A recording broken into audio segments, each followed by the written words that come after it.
Excellent. I'm happy to introduce Dan Kuykendall. He is with NT Objectives. He manages their software development activities there. He has, in the past, been with Foundstone. I'm happy to say I use their tools and find them quite useful.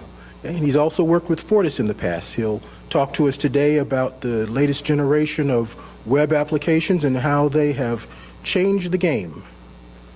Dan, welcome. Thank you very much. Okay, so I think people will probably still be filing in a little bit, but we got to get going because we got lunch coming. So I'm going to try to go through this quickly because I know everybody's going to be anxious to get to lunch. But our key topic for today is really going to be about web apps and how things have been changing, the formats, and that sort of thing. As you mentioned, I'm currently the co-CEO, CTO of NT Objectives.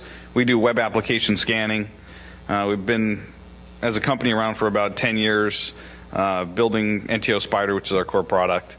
Plus, I do some podcasting, actually on a podcast with Mike Farnham, the organizer of this conference, and do a bunch of open source development.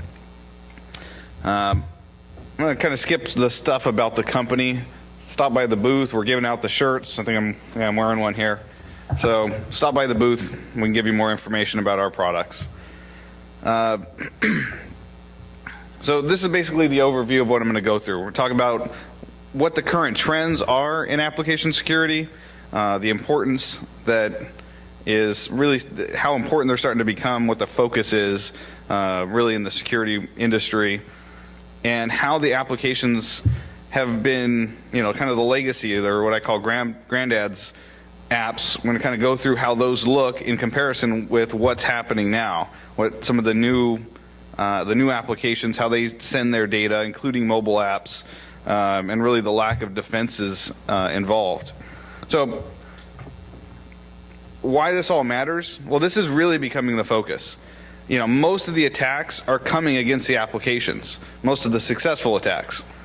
SANS Institute says 60% of the total attacks are coming across the internet.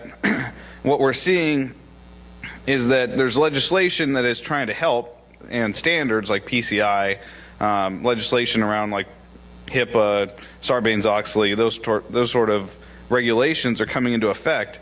But what we end up seeing is that 54% of the actual attacks are starting to happen against the web apps. But I guess the network guys have been securing things better, so the success rate of the stolen attacks are mostly coming from the web applications. 92% of the actual stolen records are from the web applications, and that's really key here. This is where the activity is going, right? The network layer has really been doing a good job of protecting itself. And here's the basic attacks that are really popular. The ones that tend to work are things like cross-site scripting, and that's where you're basically using a trusted site to hack their users. SQL injection is another major one where you're obviously able to get into the database behind the scenes, powering the web app. There's information leakage, being able to get to data that you weren't supposed to, that sort of thing. And these are the main attacks that we see. Authentication bypasses is another key issue, where you're able to get into areas of the application or to data that you weren't supposed to. So this is what it tends to look like in the current applications, behind the scenes, what's happening behind the scenes in the browser. Hopefully you can see this okay. What we end up seeing is very simple attack structure, attack surface. The name and value pairs are very simple. You see them on your URL on your web browser all the time, right? In this example, I've got this page and ID equals 4. Right? It's very simple. Or name equals rake over there. It's all very simple input format, right? It's a very well-defined and well-utilized format. Even when you're doing a post, when you're submitting a form, it's the same format, but instead of sticking it on the URL, it's going to be sticking it in the post section of the HTTP header, right? So, and this isn't normally stuff you see. This is actually why people often falsely think that a post is more secure than a GET, because you're just not seeing it, but it's still there if you're looking at the traffic. So somebody sitting over your shoulder may not see what those values are, but That's not really the person you're generally worried about. Inserting the attacks is pretty straightforward because you're going to put them in those well-defined areas. Right, here would be a cross-site scripting attack. Taking that example from the previous page where I had name equals rake. Now I'm going to take name equals rake and add a cross-site scripting payload. Very easy, very simple stuff. We've been doing this a long time. I guess not everybody's been doing this, but us in the AppSec space have been doing this forever. And what happens with these kind of attacks is, I'm going to inject this HTML content, and then it's going to, and in this case some JavaScript, and it's going to end up showing up on the resulting response page. All right, and this is something I could then send that link to somebody. They click on it. It's going to execute my code from the trusted site. Right. So this is the stuff that we've been doing for a long time. This is, we're getting kind of older. I'm getting older. Been doing this forever, and this is kind of the Grandad's web apps and the attacks that have been going on for a long time.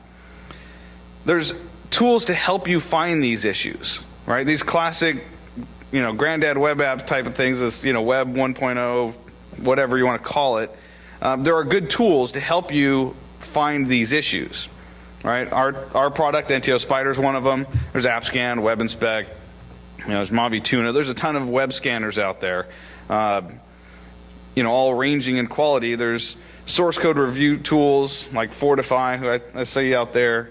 There's good SaaS products out there that are decent at finding some of these issues and helping you identify them. There's good open source products and quasi nearly free tools like Paros, WebScarab, there's Burp, and then there's the defensive tools. Because this format of these attacks are so straightforward, web app firewalls are able to kind of protect them because they can parse that format, tear it apart, find the values, and look for attack payloads in there. They can understand that, and they vary in effectiveness as well. But there are tools, and there's good resources to learn how to do this stuff. Right? There's good books, and it's talked about at conferences a lot. But what we're end up seeing here is things are moving forward on the development side of things. The way people build tools and build web applications has really been moving. So what we see is the attack surface. For a while there was a little bit of what we call Web 2.0, which is these Ajax-y type of applications. They certainly introduced some of these problems. But as we start moving forward, we're starting to get more layers on top of that. We've got some of the HTML5 stuff. We've got Flash and Flex, which uses AMF for a lot of its traffic. There's a lot more JSON traffic going on. The REST-based stuff, SOAP. There's all kinds of stuff sitting on top of our HTTP stack. Right? And what we see, all the HTTP traffic, is no longer simple gets and posts. There's a lot more data now and structured in different ways. So, as things move forward, we're going to continue having URLs and standard URL-based inputs and form inputs, but we're going to start getting a lot more of this execution in the browser or execution by other applications that are going to be sending their traffic over the web. Mobile apps are a great example of that. We're seeing a ton of that, and most mobile apps are using like JSON for their traffic. That tends to be what I'm seeing. With these new applications, they're going to be exposed to the same kind of problems. SQL injection, certainly. These backends are going to be vulnerable, and this is what we really want to be talking about. There's going to be also, cross-site scripting is still going to really be an issue. And it's interesting because now you're dealing with an application that is more dynamic in the browser and it's executing more stuff. And certainly it's going to get interesting with HTML5 and the local storage. It's going to be interesting to see how we're going to be able to exploit that as we start digging into that. We're seeing new flaws that are becoming more and more effective as we have more XML-based stuff, things like XPath, and of course there's going to continue to be like LDAP and those sort of problems. These things are changing, and it's been interesting because you would hope that the security community, or the people that are in the know, would have a handle on this stuff. But you can even look at the OWASP top 10 and how it's evolved over the years to understand that we still don't understand. Us that are focused on web application security, we still have a hard time really deciding what's important. And you kind of see that as, you know, even OWASP has had to change over the years and sort things out to what's important. What do we focus on? It's kind of like you have to focus on everything in a sense. And largely this is because these new applications are changing the structure of how we do things.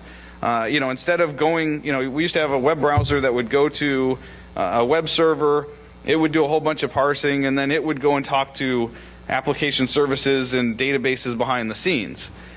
Some of these newer rich clients, right, some of the SOAP-based stuff or the mobile apps, they're really sending their data almost more directly to the real application servers and getting closer to the databases, because they're just kind of using these APIs that are developed. And they may still hit the web server, but it's a very thin layer on the web server. So they get more direct access to the core resources. And that's where it gets kind of scary. So instead of having this nice structured format, things are getting more dynamic. The interfaces are different. People are defining their own interfaces. They're not maybe using JSON. They've built their own REST-based format. Because of all of this, it really becomes hard to attack these things with tools. And you know, these formats are fairly obfuscated to the tools. So what I'm going to kind of go through is show you what I mean by this, and then just hopefully give you an understanding of why none of the tools out there are really helping you, especially the commercial tools, and that includes our own. This is just a problem that we're having a hard time solving. You know, with our future version, you know, and I'll talk about that briefly, we are starting to solve some of this stuff, but it's a hard problem. So here's what it looks like when you're dealing with a Flash application. I'm going to talk about AMF here for a sec. When you're dealing with a Flash app, all right, it's got a little Swift file. You guys have probably seen that sort of thing. A little embedded in the browser is going to be an object call, and it's going to load up a Flash app. The Flash app is then, when it wants to talk to a server, it usually uses AMF, which is Adobe's messaging format. And so you load it up, and what you're going to see behind the scenes, if you were to capture this traffic, is it's going to be sending this garbage down below. It's going to be sending an HTTP request, and it's going to be sending a post, and in that post space, instead of name equal value pairs, it's going to be sending this data block. All right, so you can see the content type is application AMF, and it's going to have this binary data. I can't just directly modify that binary data because it's going to mess up the checksums and it's just not going to work. So when you look at that traffic, or you know, and a scanner looks at this traffic, or a web app firewall looks at this traffic, has no idea what to do with it. It's just going to send it through. But there are ways to decompile this stuff. AMF is a well-defined format, and there's a lot of libraries out there to decode it. So what I'm going to do here is show you, this is a little video of me doing this attack, where this is actually in that browser window. It looks like a regular web form, but it's not. It's actually a little AMF applet. And I'm submitting my credentials, and it's not going to let me in. Right? When I did a good login, it said successful. When I failed, it told me I failed. So I'm actually going to use burp proxy here, and what we can see is that traffic. My file not playing? Here we go. There are tools that help you decode this stuff. Why is this not playing? Oh, there we go. Okay, so with burp, I can actually decode the data nodes, and I'm not sure why this video is not playing properly. Let me try this way.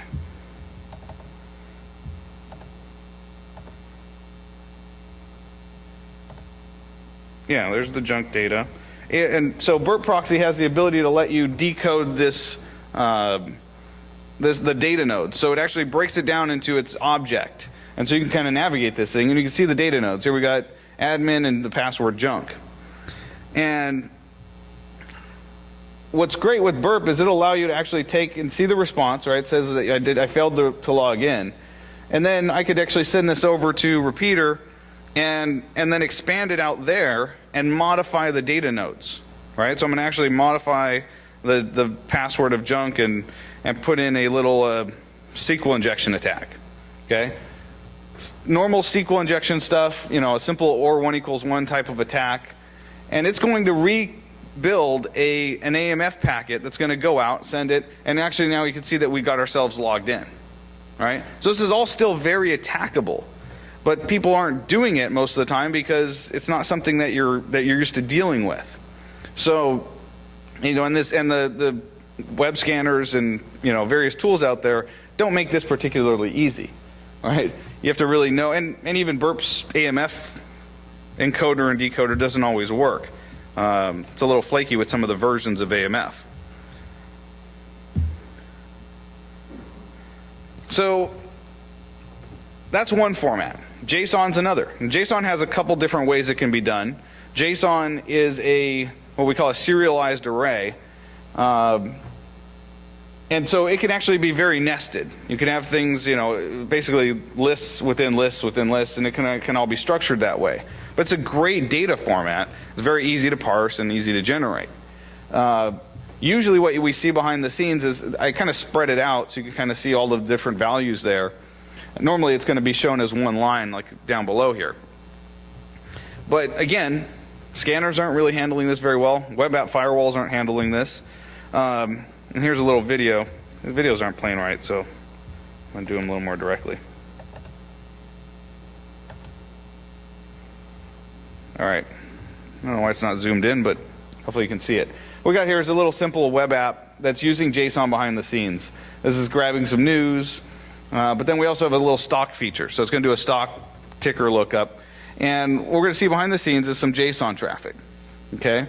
So right here, it's a very simple one. And this one, it's very, very simple. It's got index. Index is the parameter name and the value of 1, right? It's a very simple little bit of JSON values.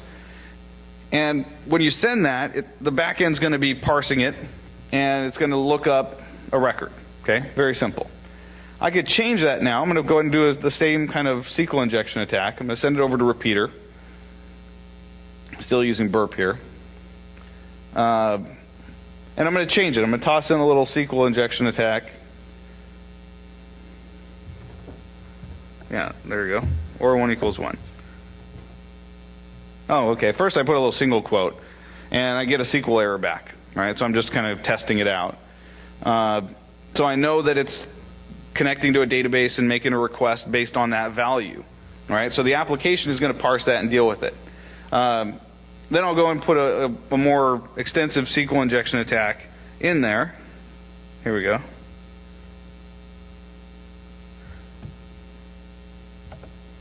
There we go. There's my or 1 equals 1.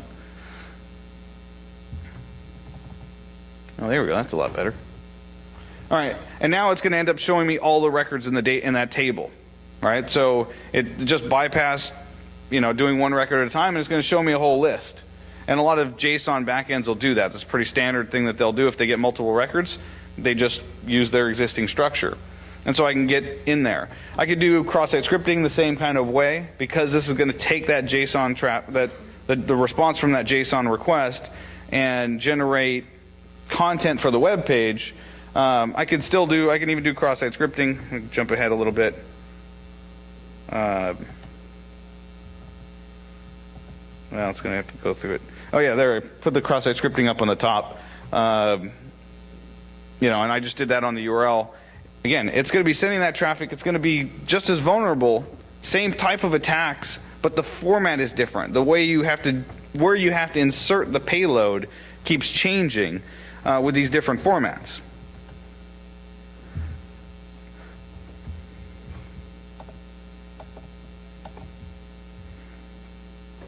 JSON has an XML format as well. It looks like this. Same basic thing, same basic structure, just in an XML format. And it's just as attackable, same kind of thing. SOAP. With WSDLs, or SOAP has kind of a structure that gives you a definition of the service behind the scenes. And so SOAP is going to give you this structure, and based on this, I can actually take this data and put it into a tool so I can generate SOAP attacks. SOAP is kind of structured, and it's a very nice, well-defined format. And there's a basic envelope, and then it has the same thing. You're going to be calling a function, and what you see here is ID and the value of 1, right? It's an XML format, so it's going to have the value, and I'm running the get product info method in this case, right? So I can attack this the same way, right? As these applications, this one actually plays okay here. All right, so this is a tool called WS Scanner from BlueInfy. Great little utility for doing this, but it, again, allows me to take this and see my methods. It's going to load up the WSDL for me and parse it out and show me my methods and allow me to more easily build up an attack. But I can do these attacks against these SOAP interfaces. So what I'm going to do here, yeah, there's the routine. And right now it's going to be, I'm going to tell it to want to create an attack here. And by default, the way this does it is it's going to go into its listening mode and send the request. And you should see it show up here. It'll show what the functions are. Yeah, get product info. There's a whole bunch of stuff here. No. Let's see if I can play this video a little better.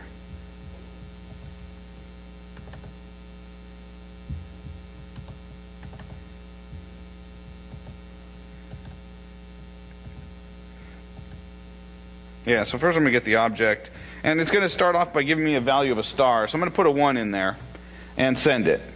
And what I get back is, and here goes the response. Let's scroll down.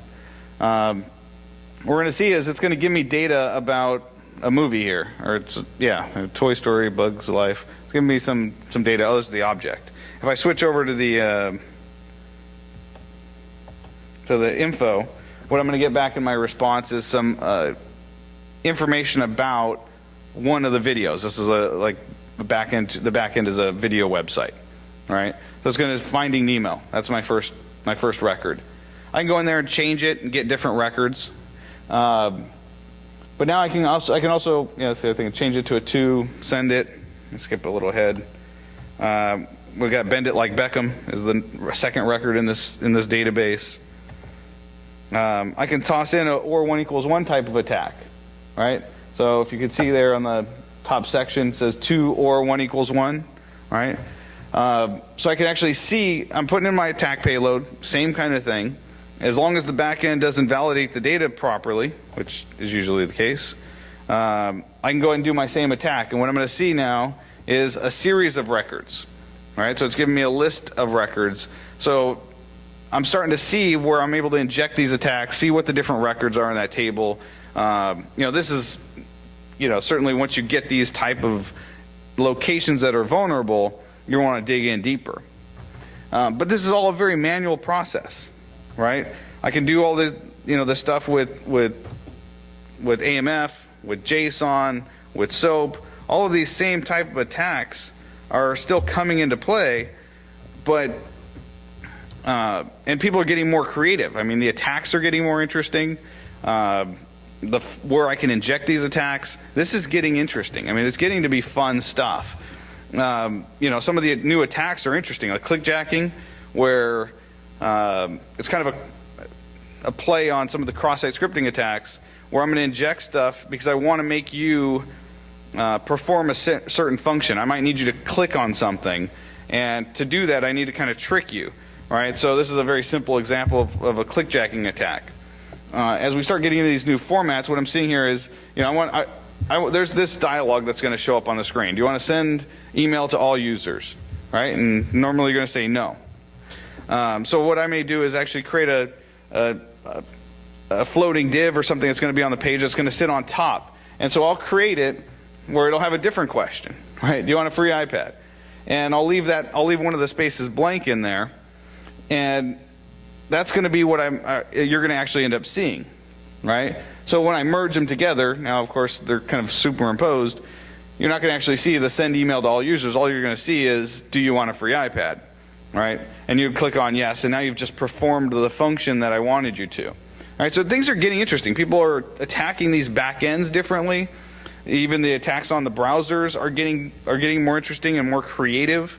Mobile apps use a lot of these formats, right? The mobile apps these days on the smartphones are amazing little web apps, or they're not exactly web apps in the traditional sense. They're not always browser driven, but they are going back to a server and getting data, right?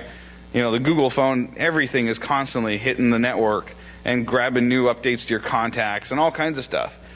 To do that, it's using these different formats. It's using things like JSON and sending out its request to the back end and getting data back, right? There, you know, MJ Keith sitting over here, last year he did the Pwn on the Go talk about hacking Bump. And Bump was using JSON traffic, right? Yeah, it was, it went back and forth between formats. Okay. But yeah, that was pretty much it. Right, and the short of what he did in this, and this is one of the things that inspired me to start digging into a lot of this, was that basically, if you're familiar with Bump, it's a little application where you can bump two phones together and it's going to send each other the contact information, right? So instead of trading business cards, you bump these things and it transfers the contact information. Well, the way it does that is by matching you up based on your location and timing, right? When did you bump and where are you, right? And so it doesn't actually send phone to phone, it actually sends up to a server. Okay, if I get this right, or if I get this wrong, correct me. But it sends it up to the server. So what's going to happen is the bump backend is going to get two requests, and two requests come in at the same time, and based on GPS coordinates and time, it's going to match them up, and then it's going to send them both, you know, each other's information, and this becomes really interesting because and kind of fun because you can. Basically, what I think what you had done, I actually kind of wrote my own. I wrote a little Perl script that did this. But I just sat there, and what he found is that what he had come up with is that when it figures out the GPS coordinates, it's actually asking the phone.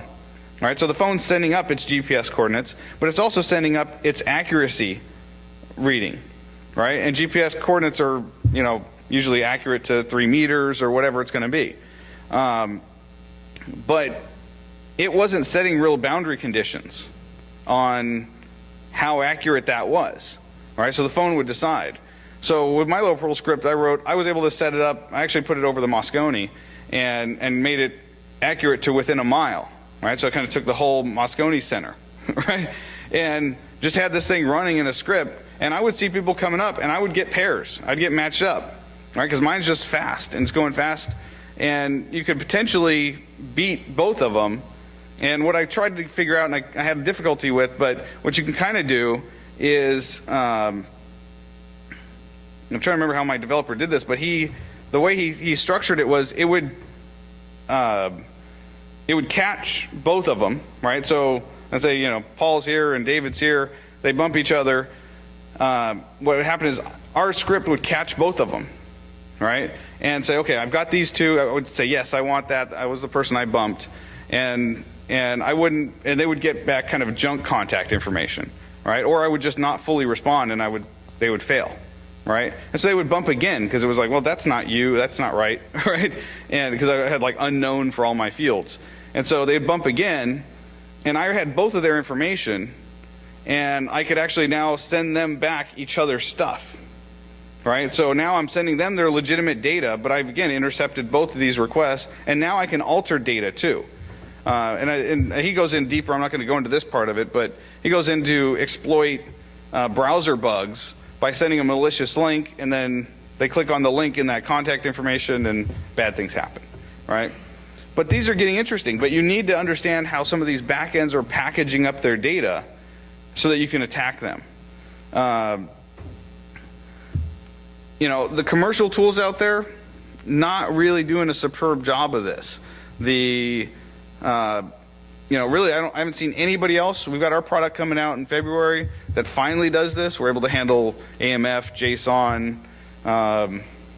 So, you know, we can do some of the REST-based stuff. And we even kind of have a structure where you can build your own parser. But that's getting, you know, we're finally breaking out. But there's really nobody else doing this stuff yet. The source code review tools are still very good at helping with this. because these are still application problems. Of course, the limitation there is that they end up having a lot of false positives to begin with, and people don't always use them. The manual pen testing tools are pretty thin. Most of them don't support this stuff. You know, David, with what he's done with burp proxy, has been great, finally adding support in there. I saw that Charles proxy supports this. WS Scanner is very good for the SOAP attacks, but it's all very manual, right? It's a massive effort to audit an application like this. It really takes tons of human time to go through it thoroughly. The defensive tools, the web application firewalls, they don't understand this traffic, so they just send it through, right? They don't know how to even really look in them for attack payloads. So they don't understand the format, so they just let it go. I actually had a call with somebody, and they were reviewing our product, and very quickly into the call, usually what I'll do is I'll ask them to show me their sites, and we'll kind of talk about how the tool would test their site.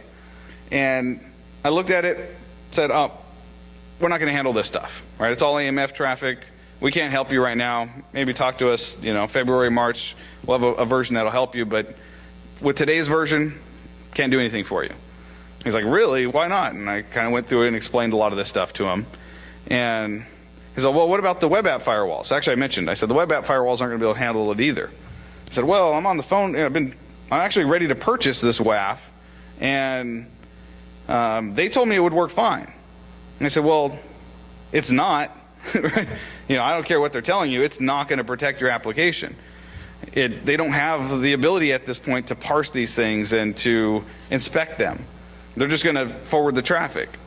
And he's like, well, that's interesting. And then I wished him good luck and got off the phone with him. And he ended up calling our salesperson back up, and he got me on the phone. And he said, you saved me like 80 grand because I actually told the vendor, I was told it won't work. I need you to prove that it would. All right, and they were like, oh, no, it'll work. So he said, you got to prove it. So they actually brought their appliance out and set it up, and he had known vulnerabilities, and he tested them, right? And the WAF did nothing for any of them, right? Didn't block any of the attack payloads, was totally useless. And so he's like, well, get out of here, and sent him away. But it's just that part of the issue is that they're not being honest about it, right? And this is part of the difficulty and the challenge. And I think probably the salespeople didn't understand either. They don't know. There's a lack of awareness to the fact that all of this new traffic, all of these new formats, there's not a lot of resources to help. I mean, some of the books, talks like this, we're very few. There's not a lot out there. And, the SDLC helps, but it's often ignored. If people are developing their applications in a secure fashion, it'll work. It'll help, but really what's happening is people are just building new stuff very quickly, right? Features are going to continue to trump security, and at some point we've got to figure this out. We've got to help enforce it. The mobile applications, they're easy to build. I had my son, he was 6th grade going into 7th grade, and his summer project this summer was to build a mobile app. And he's like, well, what am I going to build? I'm like, I don't care. You just got to build something. It has to do something. And he made a little game. But he's a 6th grader. Going into 7th grade, he was able to build a little mobile app. And it's really easy. I had to help him a little bit, but nonetheless, he did a good job. But it's really easy. And people are building these things. You see so many apps.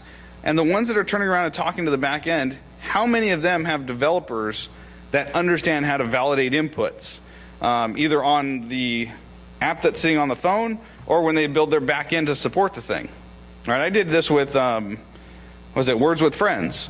I actually started attacking that.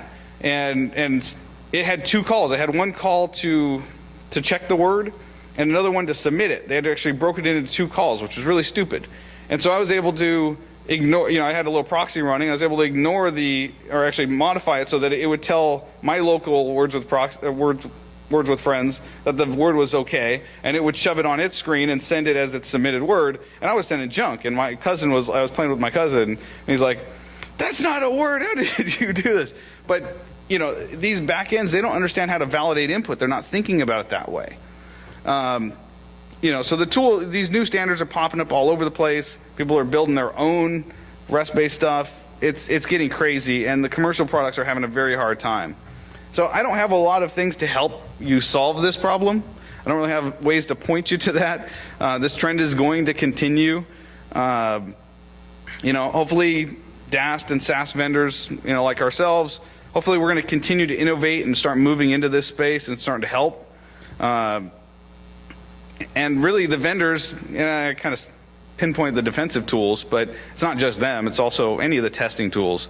We need to be honest with the users about what we can and cannot do.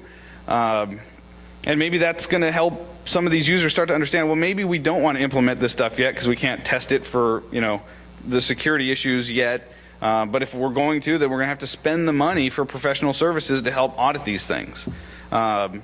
We've been here before. This is exactly what happened with web app, 1.0 stuff. People jumped into it way before the tools were available.